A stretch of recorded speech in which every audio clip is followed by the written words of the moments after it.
All right, good afternoon. So thanks for joining us. So let's get started. So my name is Sunil, and I'm the principal PM in the Azure SQL engineering team and lead the managed service for Postgres. So joining me here are two customers, Irakli from Credo 360, who's going to come on stage at a little bit later and talk about their story and their experience using the managed service.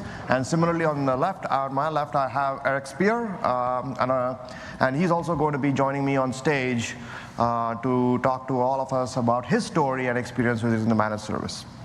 So with that, let's get started. So how many people were excited about the announcement today? Thank you. So the agenda for us is that I'm going to first talk about some of the mechanics around how we went about creating the service, and talk a little more in terms of giving you a conceptual understanding of how we have built the service so that you know what does it mean to operate with the service. And then I'm going to be inviting on stage Eric and Irakli, who are going to share us their experiences using the service, and also what have they learned and what have they achieved.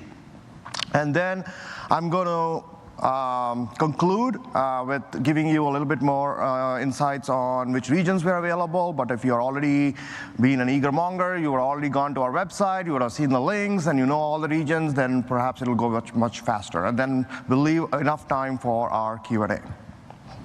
All right, so let's get started with explaining the Azure database platform. So this platform, until today, at least publicly, had been what was powering Azure SQL DB and Data Warehouse.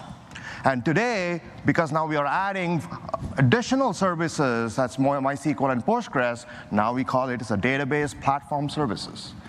And this platform is built on the scalable Azure compute and storage that is available in over 38 regions. That's more than any other cloud in the world.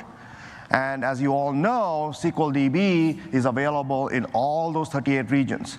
And now sitting on that platform, now we will be bringing the MySQL and the PostgreSQL database engines across all the regions. Of course, not at day one, but by our general availability, we'll be in all regions where SQL DB is.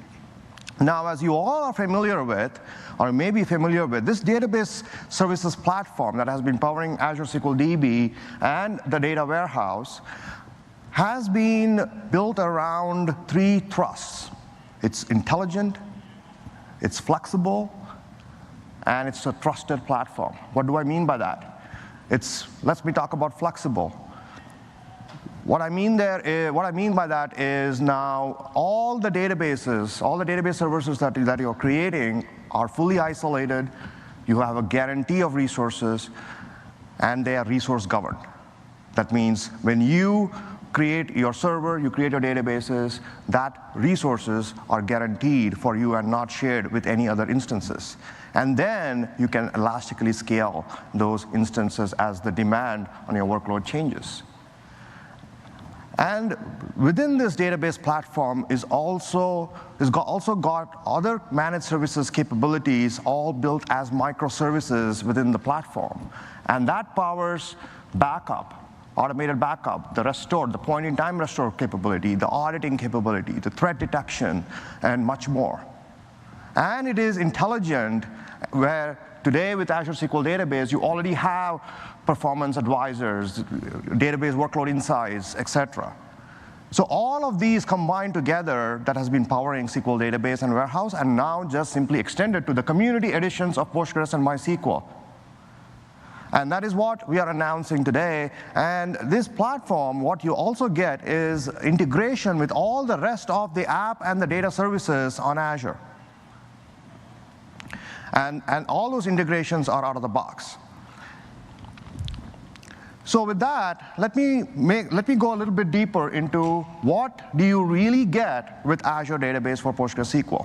Now to explain that, let's take a developer persona. Now a developer, a cloud developer, an app developer, the first thing that he would care about is I want to be able to deploy an application on the fly in minutes. Yes, every managed services provide that. We also provide that. But what differentiates is we give you built-in high availability. Now, what does built-in high availability mean? You do not need to set up another replica. You configure and set the replication, manage, monitor. All that you do not have to do anymore. And then once you have provision, once you've deployed your resources, this is an app developer's nightmare. How much resources do I need to allocate for my instances? What do I know? My goal is to make my app successful, widely successful, take it global, and be rich, and get the satisfaction. But I don't know how much resources I need today. I only want to use the resources that I'm consuming now, and then be able to elastically scale without any application downtime. And that empowers developers to not worry about infrastructure in terms of performance management. I start with some performance levels, and then I change the performance levels elastically on the fly. And now, also, the most important element is security. As an app developer, I do not know what should I do for security. I trust you are the data. If Azure Data Services is the expert in databases, they better do whatever they do and make my data secure. I do not need to have another additional consideration around, do I need to enable encryption on my data? Do I need to enable encryption on my backup? What does that mean to my application? So all that worry is now taken away from the developer because it's security enabled by default out of the box. So data on disk. So data on disk is encrypted. Data in motion is also encrypted via SSL, all by default out of the box. Now let's go about the managed service capabilities. Automatic backups. Everybody gives you automatic backups. We also give you my automatic backups. But what is, again, truly differentiating is as I take my backups, and I want to restore to any point up to 35 days, now who's going to manage the storage capacity for those backups? App developer, or you rather have the service do it by themselves? Like there are some services that allow you to, they give you some certain amount of storage, and then if you use more, then you pay extra. Then if I have to pay extra, then perhaps I have to manage it. I have to monitor it. I have to perhaps create alerts and see my bill every month, and why is it changing every month? So with our service, you get the backups with the storage for retention for up to 35 days. So another less worry as an app developer in terms of using the service. And finally, what is it all good if all this goodness means I have to rewrite my app, I have to change something, and get my application do something different? It becomes not portable anymore. So this PostgreSQL service, by virtue of using the community edition, is the same Postgres that you would use anywhere else, on-prem or in the cloud, running on ISVM. It's the same Postgres engine, which means the native integrations, the native drivers, the native libraries, everything that works in your on-prem or anywhere else works seamlessly using this managed service as well. And now, all good, right? There must be some catch. Absolutely no catch. All of this is inclusive in one simple pricing model. We're not counting pennies. Okay, if you do this, 10 cents extra, or if you do that, another 20 cents. No, everything is inclusive in one simple pricing that a customer can understand, a developer can understand, so that they have predictability in terms of what they're paying and the benefits that they're getting. And within this, the ones that I did not talk about is monitoring. You can do historical monitoring and preserve the metrics for up to 30 days. You have access to logs with retention up to 7 days. Again, all included in one simple pricing without any additional cost. That's the value of a managed service as we see it, and we believe it's also unique in the industry compared to any other cloud providers. So with that, let's take some time, let's take moments and talk about a bit of service fundamentals. Now, I'm sure each one of you in this audience today have some resource that they have provisioned on Azure. And With Azure Database for PostgreSQL, it's no different. So you have an Azure account, you have a subscription, and then you create a resource group to group all the related resources, for example, all the resources that your project requires into a resource group, and then you provision resources. And in our service, the resource is essentially a server. What does that mean? It means it's a logical server. It's not a physical entity. It's also is the connection endpoint to your service. That means you connect directly to the server. You can create one to multiple databases within that PostgreSQL cluster. All the resources required for those databases are shared within that cluster. And of course, this resource, this logical server, is pinned to a region. And then all the management operations on this resource is at the server level. That means backups, monitoring, logs. All the management operations are done at this database cluster or at the server level, not at the individual databases level. Okay, so with that conceptual model in mind, let me now take you through what does it mean to create, connect, and manage. So what you see here is a blue cloud. It's our Azure cloud. And I have a PostgreSQL database server provision, which is pinned to a region.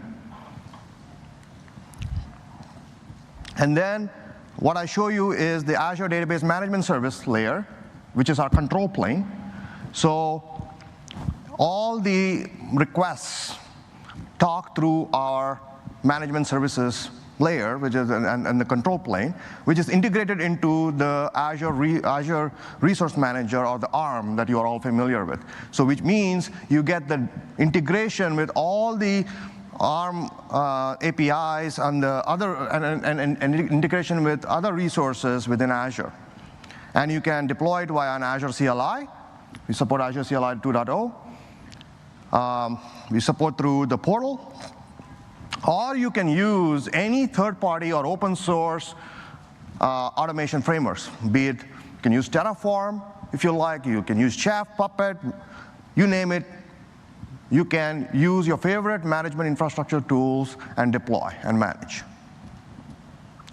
And then about connectivity. You're using the native Postgres protocol to talk to the service. So what you see is the data plane operation here. So you can use you can have your application, which simply points to the service, uses the native protocol, and things therefore work seamlessly. Similarly, you can bring any tools. You can use your favorite tools, your open source tools, like pgadmin, or third-party tools, like third-party management or monitoring tools, like Datadog or whatever that is, and connect to the service because they're all talking the same common native Postgres version 3 protocol.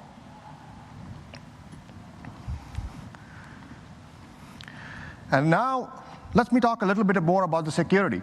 I said about the 3 layers of defense that has been engineered for the service.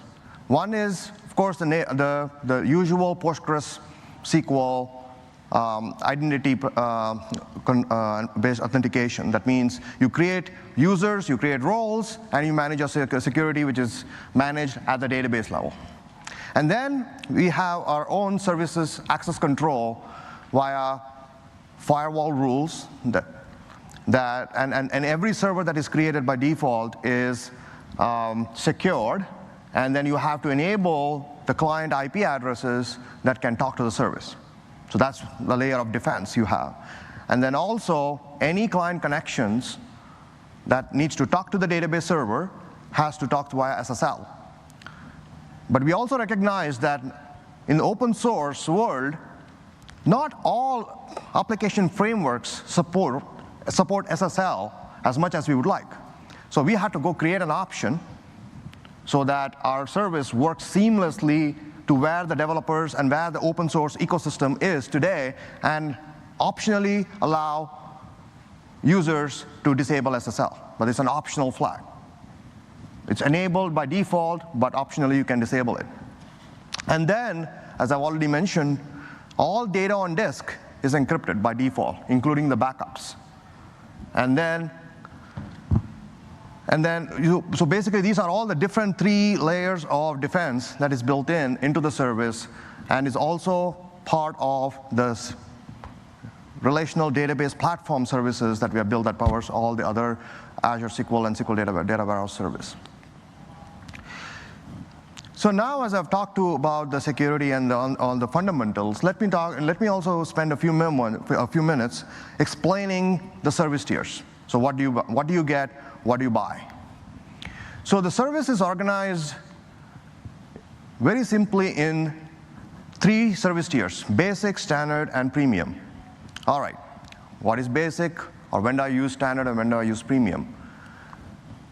So think about basic as a tier that you would choose if you are running simple, small workloads that are not very I/O intensive or does not need a lot of I/O. You would want to use standard service tier if you care for performance, you care for flexible scaling from as little as like a core to many number of cores, and you need more guarantee of I/O performance, then you would choose standard. And you would choose premium if you need all these what I talked about in standard, but you want extremely low I/O latency. Each of these service tiers has different amount of scaling metrics that it can go up to. For example, basic will go will have 50 to 100 compute units. So what is a compute unit? A compute unit is simply a measure of computing throughput with predetermined or pre-configured amount of memory. And they are optimized differently for each service tiers. So standard and premium will scale equally from 100 compute units to up to 2,000 compute units. So you can think of 100 compute units is equivalent to approximately 1 core. And as far as the storage scaling is concerned, we will support up to 4 terabytes with the premium tier, and today on the standard up to 1 terabyte. And we are working towards increasing the scale limits over the next several months. And before general availability, we would have a much higher scaling numbers across standard and premium. Now, all these service tiers have the same programming surface. For example, whatever works with PostgreSQL 9.5 and 9.6 works seamlessly against the service. And you have a consistent management via portal, ARM, RESTful APIs, or through this Azure CLI. So what is available now at previews, like today? Today we have basic and standard that is enabled across 11 regions in 4 geos. And towards the tail end of the presentation, I'll talk to you about in which regions we are available.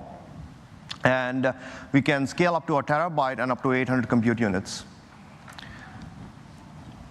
So with that, now, I talked about a lot of benefits, a lot of advantages, and so on. But now what I would like to do is to invite Eric Spear from Higher Ed Profiles onto the stage to have him explain and take us through his experience of using the service and how he went about migrating his existing PostgreSQL database onto the service.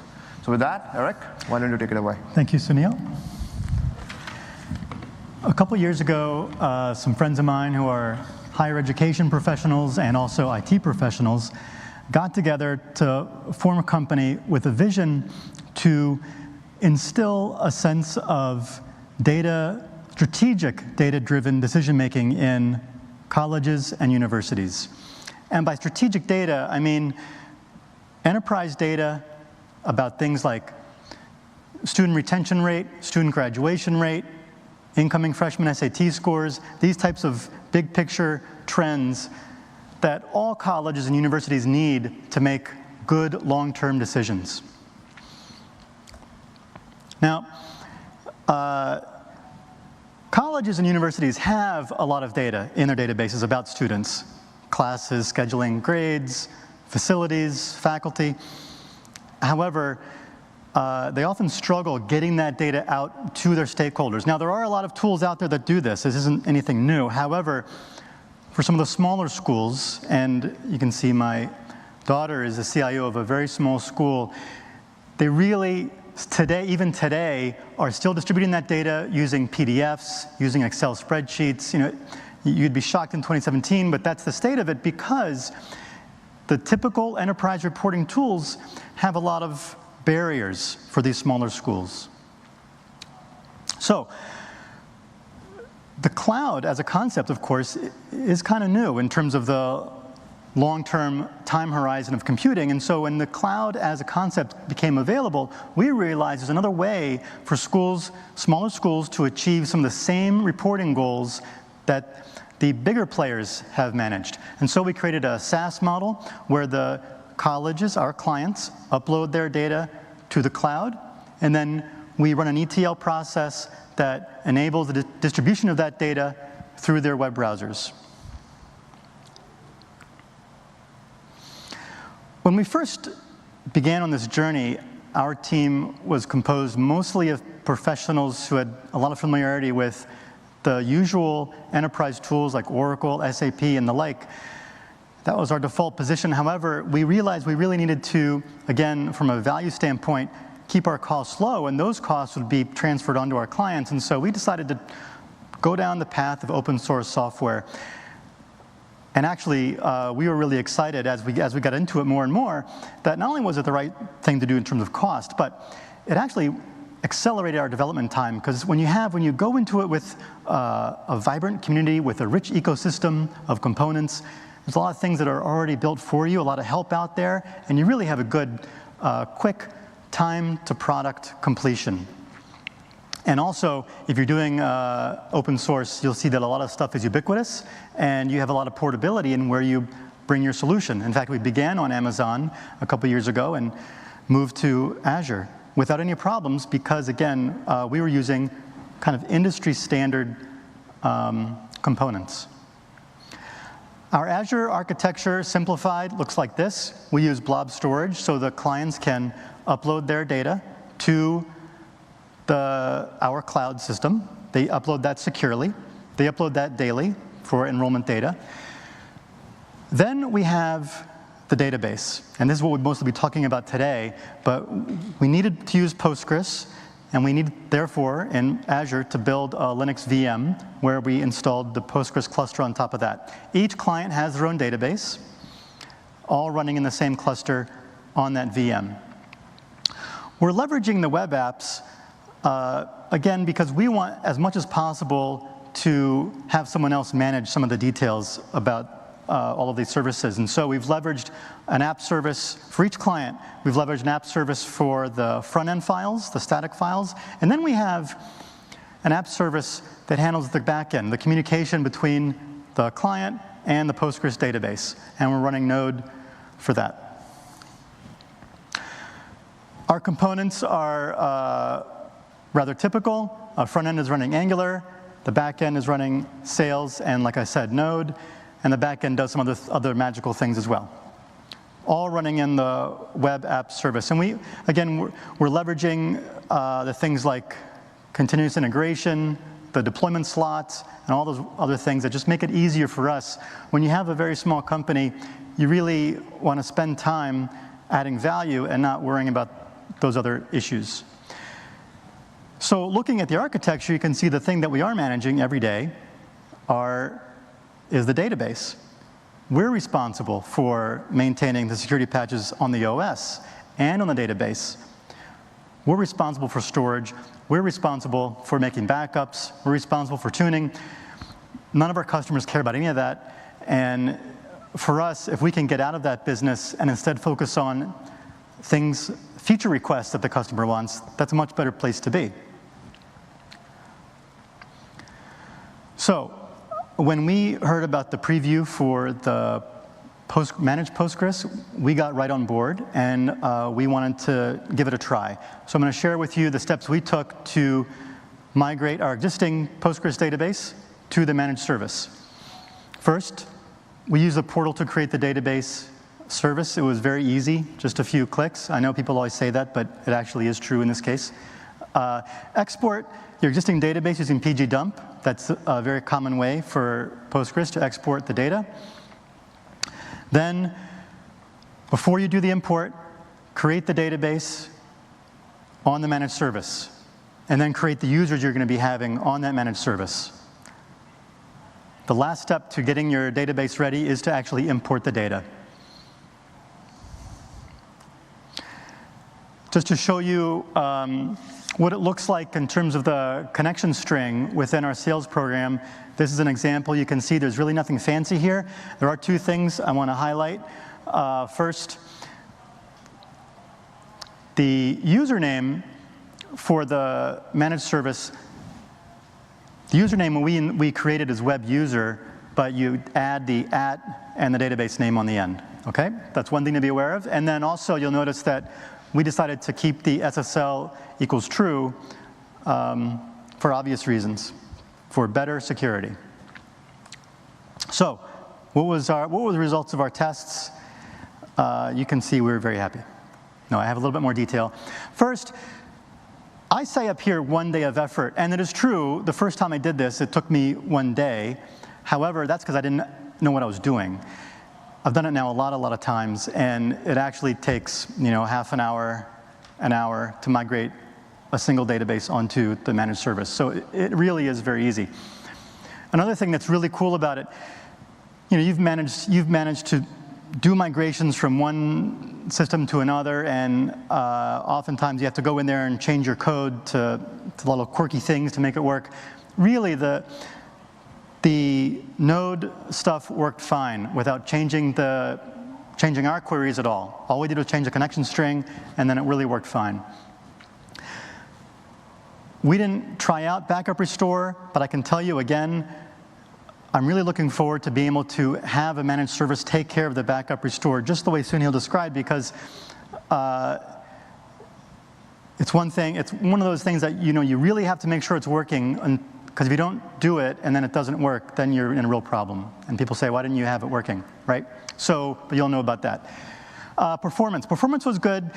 We're running a pretty powerful VM, and so the preview had a smaller VM, and so some of our larger queries were obviously not as fast, but for all the regular queries and for all of our connectivity, there were really no issues, and so we were pleased with the outcome. All right, so the question is, you say, Eric, you already have a working database working on Linux, it's fine, nothing wrong with it. Why bother moving to a managed service? Well, I can tell you, and you'll run into this.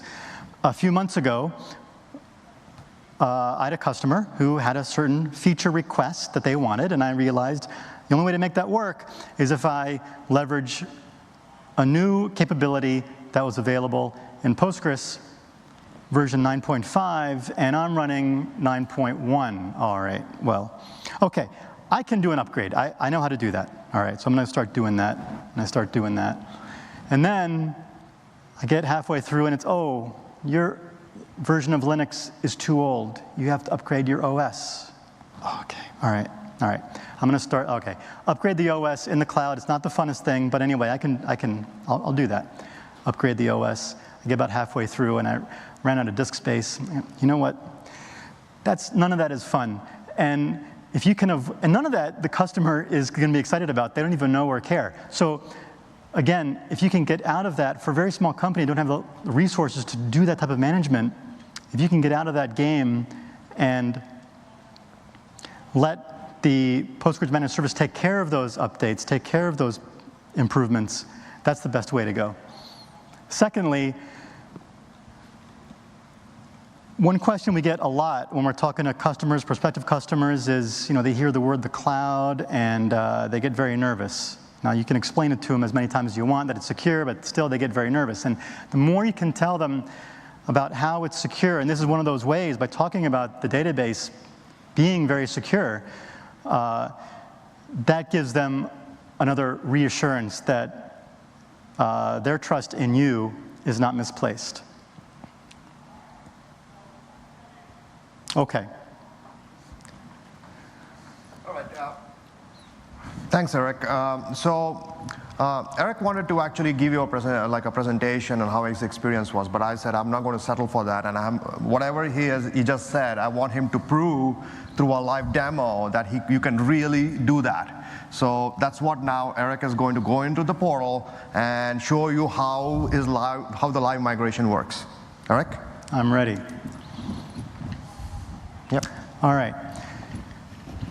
First, I'll just show you what the screen looks like for the portal. You can see the name of the database is HEP-DW1. And you can see we're running 9.5 and the basic tier. The first step for us, this is our existing, this is on a staging environment, and this is our existing setup. In our connection, we have to change two things. The host name, obviously, which we put in the new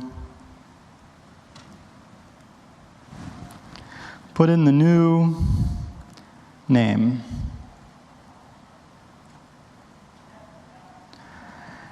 And like I said, we also need to change the name of the user because we need to append the name of the database onto the end. Okay. Let's save those changes.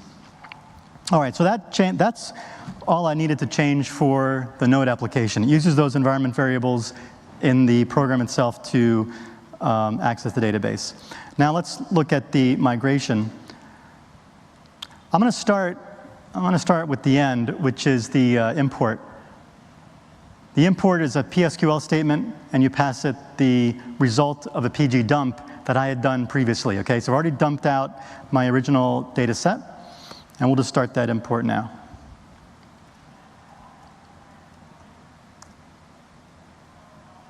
All right.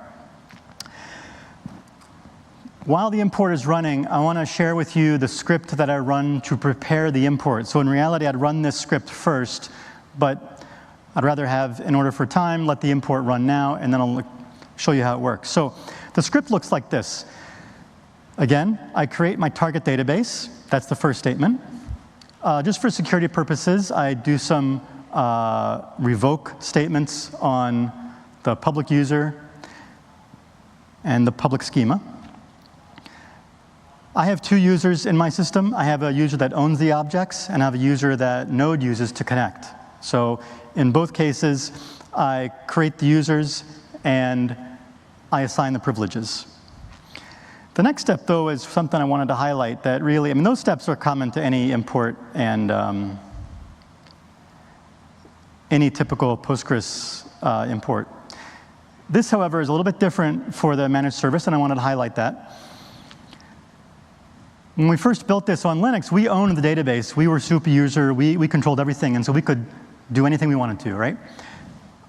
In a managed service, you don't have super user privileges. So you have to be thinking about that sometimes when you have certain scripts. In this case, for example, the original script had the create schema, hep-dw, with the authorization clause, which means that hep-dw owns the schema. You can't do that in this case because we don't have super user privileges. However, this is an example where there's a workaround where we simply reconnect as the user we want to be that's going to own the schema, and then that user simply does the create statement, create each schema, each of the three schemas, okay?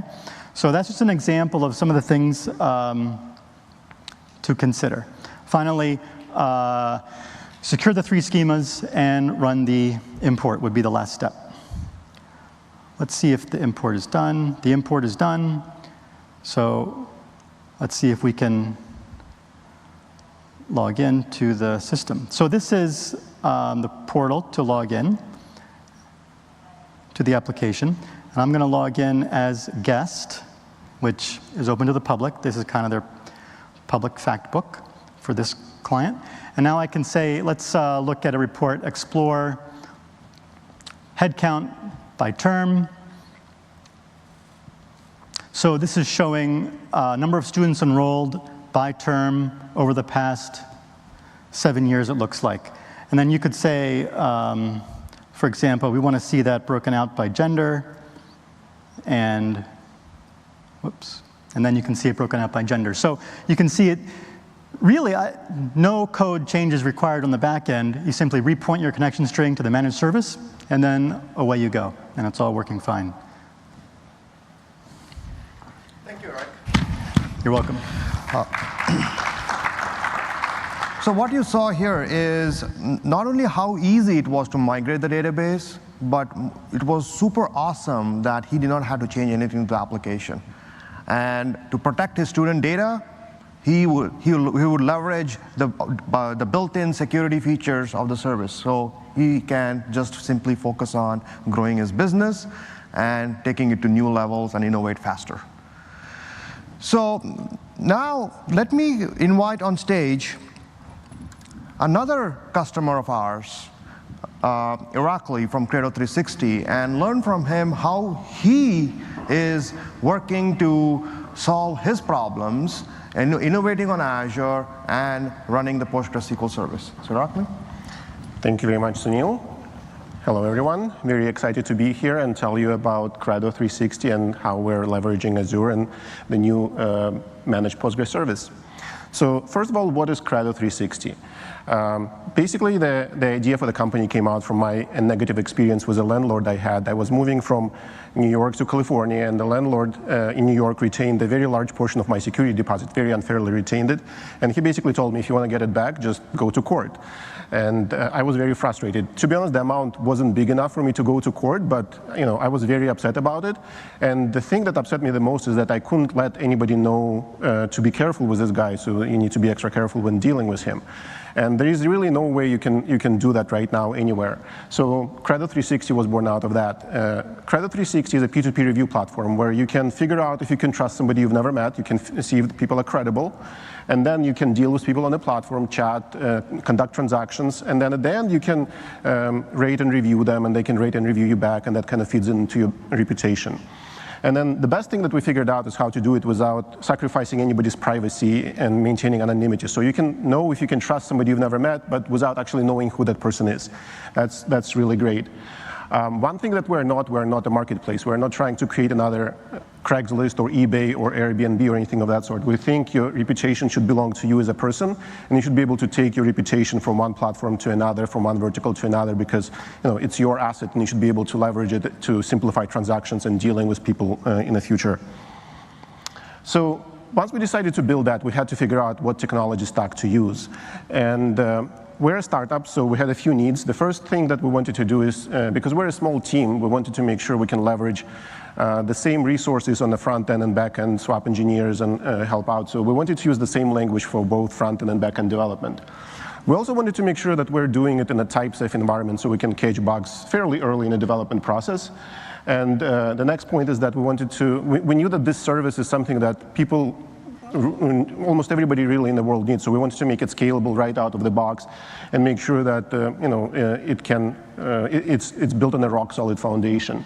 But at the same time, we also knew that we need to change things as we develop, because we didn't know where we started. And in fact, where we ended up now, the schema is dramatically different from where we started. So we wanted to make sure that the schema could be evolved very quickly.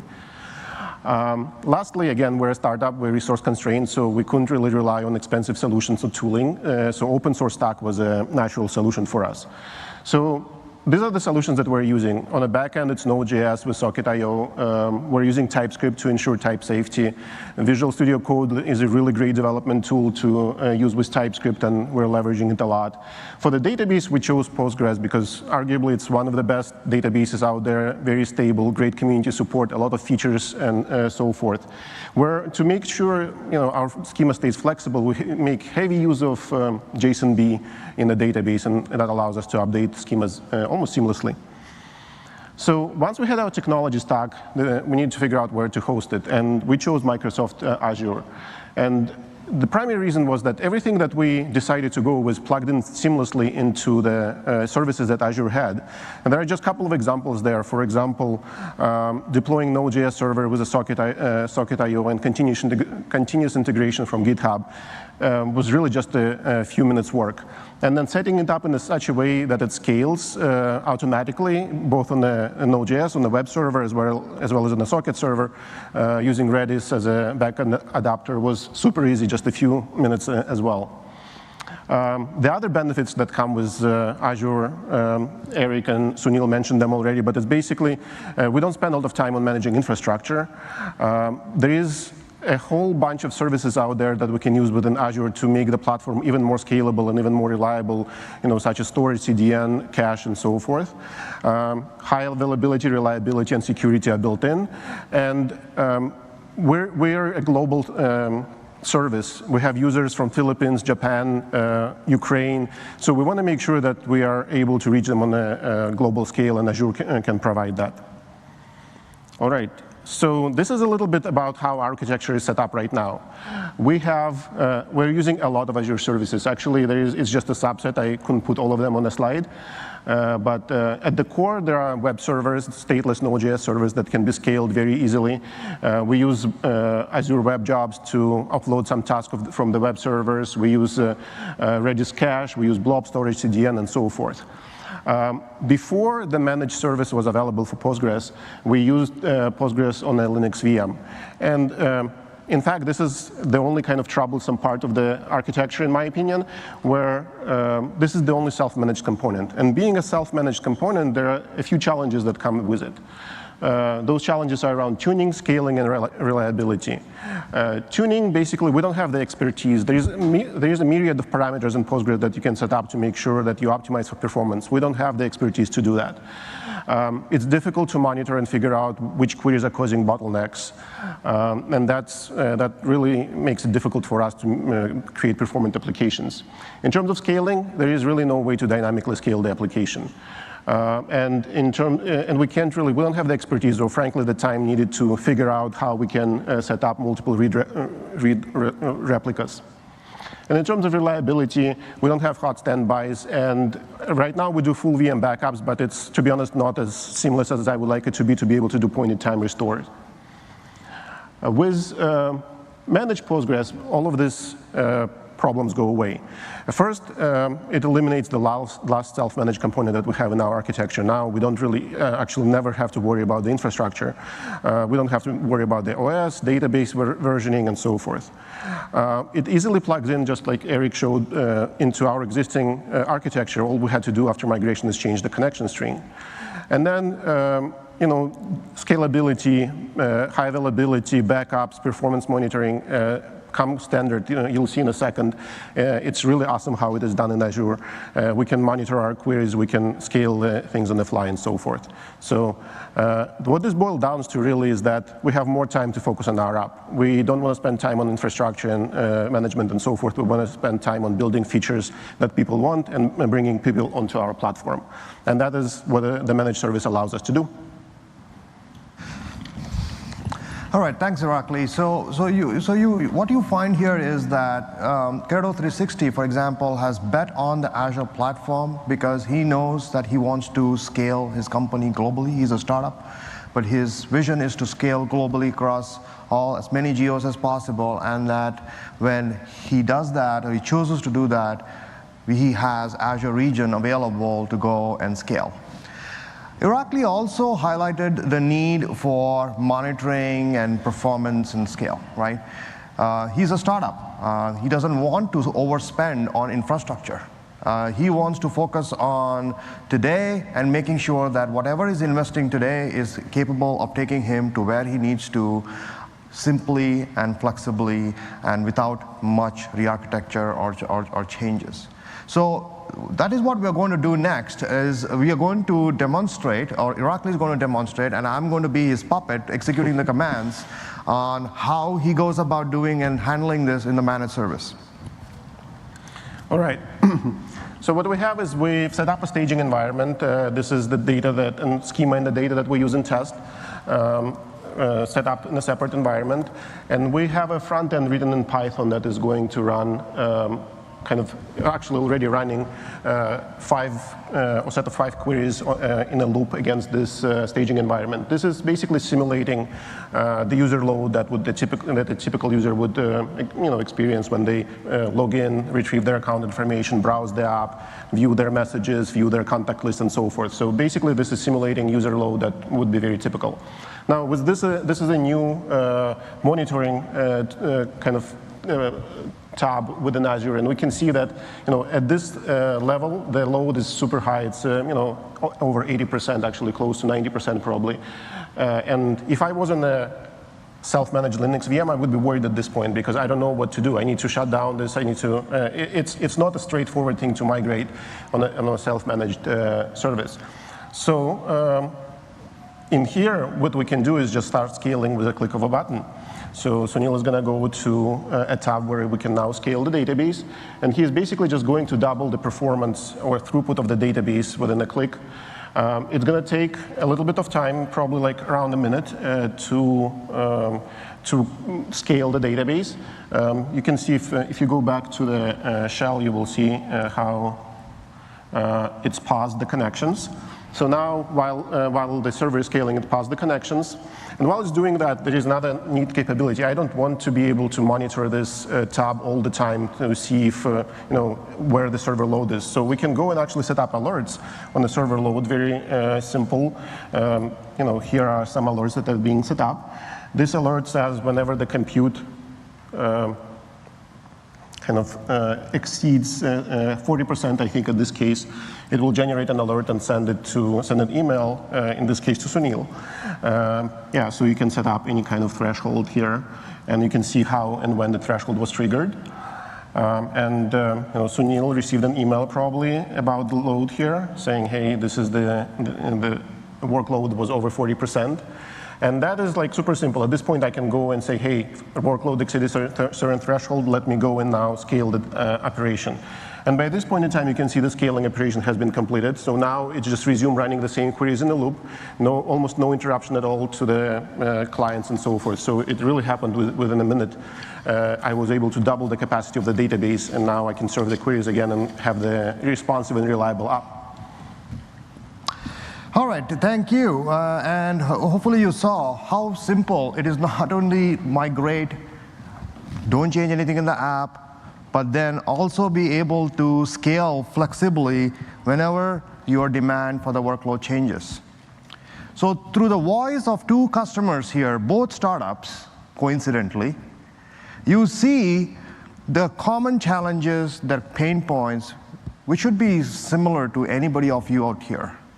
It's the same common challenges. And you see how the managed services are allowing them to defocus on the mundane database management tasks and instead focus on their business and scaling their apps. So whether be it you are a PHP developer or a Node.js developer or any developer, or you're using any frameworks, this service is designed to run and work seamlessly without having you to change anything. And that's the power of the managed services that we focused on and what we are delivering to you. So where are we available? If you haven't already seen, we are today available in 11 regions across 4 geographies: US, Europe, Asia, and Japan, with the goal that we will be in all the global Azure regions by the general availability timeframe. And this view will be iterated and changed very rapidly over the next several weeks and months. So what are you waiting for? You should go get started and try it today. So we have quick starts, we have samples, we have a GitHub repo where you can access a lot of pre-created samples and get to try and learn and experience all the benefits that we talked about and went through today, even using the examples of Higher Ed Profile and Credo 360.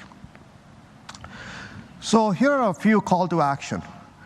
So here you would find a link to our GitHub repo where you would find some ARM templates as an example that you could use to deploy your PostgreSQL databases. The link to documentation. We are already live and have a link on MSDN and Stack Overflow. And also, if you have requests for features, we're just in preview. So this is just a starting step for us. We recognize that we do not have all the capabilities to round out and say that, yes, this is everything that you can ever find in a managed service. There are ways and things for us to do, and we want to do it based on your feedback, based on what you think is most important to you and what allows you to get a maximum value. Please do follow us on the Twitter. So you would find the Twitter handle here as well. Went live this morning as Scott announced our service. And I will be available throughout the next 3 days. We'll be hanging around here right now after the presentation and also at the hub and the expo area. So if you have any questions, please do feel free to ask about them. So with that, please also complete an evaluation form and provide your feedback and how this presentation was able to satisfy or help answer some of the questions that you hoped would be addressed in the session. So thank you so much. With that, I will invite Eric and Irakli back on stage and see if you have any questions. We have, I guess, about another 8 minutes or so for Q&A. Thank you. Thank you. Thank you. So you mentioned that it ships with high availability by default? Yes. How? Like, is it actually running a replica, or is it some other way that that's done? So the high availability is implemented in the database platform services itself. And essentially, at a very simplistic level, without going into too much of technical details, the data is already replicated in the storage. And when an instance were to go down, we would spin up the instance very quickly and then redirect the connection to the new instance. That is why you see that maximum you would see about 60 seconds or so. Okay, so it's not active master. It's not master. No, it's not master. Yes. All right, thank you. Yeah, sure. So on the slide showed encryption, so encryption at rest. Yes. Do you support the capabilities for bring your own key? Good question. So today, the keys are all system managed, and we will be looking to provide user managed and supporting user managed keys in the future. And then one other question about encryption and encryption at rest. Dealing with local data residency issues. Anything about, let's say, for example, if your data is in the UK, it can't be stored in the US. Mm-hmm.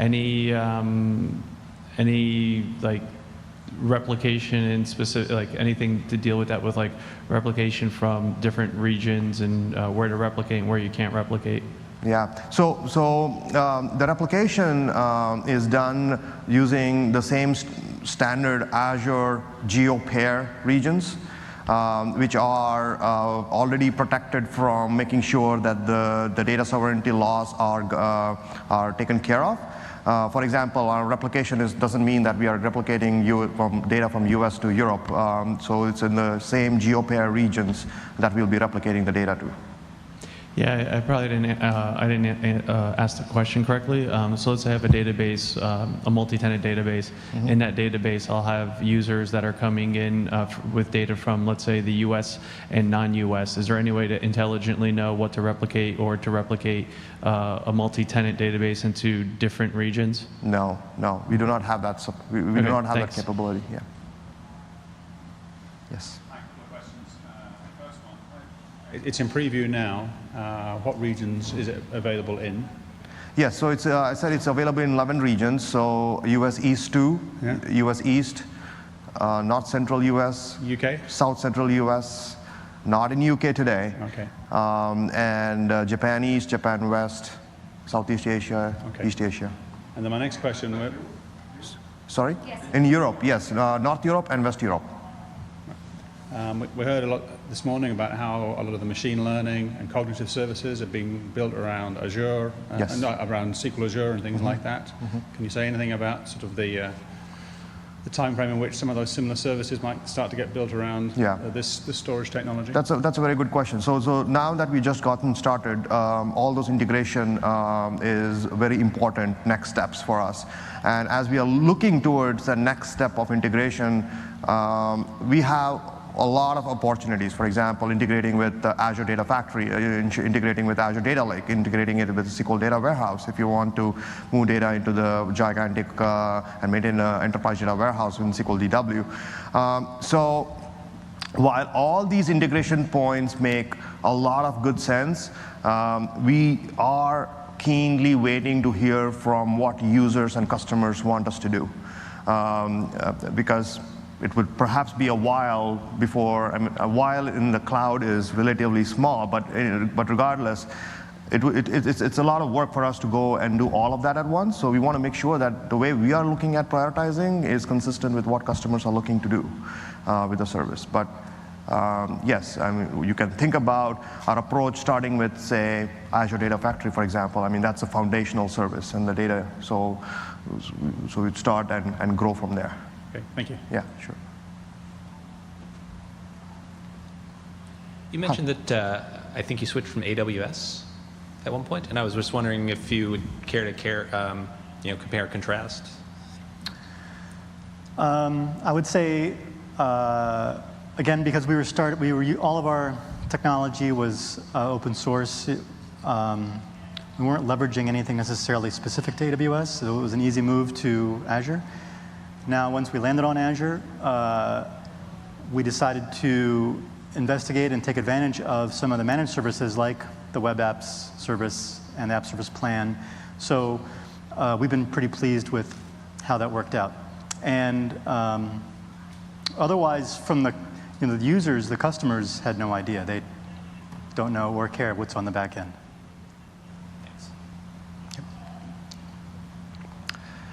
If there are no any other questions, so thanks for coming in, and we hope if you have any further questions during this conference, so please do feel free to come to the data booth at the expo, and we'll be glad to answer any of them. Thank you so much.